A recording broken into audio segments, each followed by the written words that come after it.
আল্লাহর পক্ষ থেকে সেই এলেমটা আমরা চাই কি চাই না? এই জন্য আমার যুবক ভাইরা,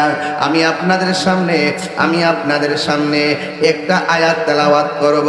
ও বন্ধুরে, আল্লাহ রাব্বুল আলামিন কোরআনের মধ্যে বলেছেন, কুল হাল ইয়াস্তাবিল্লাযিনা লা ইয়ালামুনা ওয়াল্লাযিনা লা ইয়ালামুন।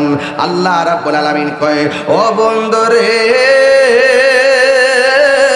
ও বন্ধু, আপনি বলে দিন, হাল ইয়াস্তাবিল্লাযিনা ইয়ালামুনা ওয়াল্লাযিনা লা ইয়ালামুন।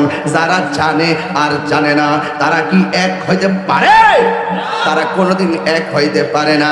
যে জানে আর যে জানে না এক হইতে পারে না, কারণ জ্ঞানীর ঘুম ওই অজানা মানুষের চাইতে আরো উত্তম। কথা বলেন ঠিক কিনা?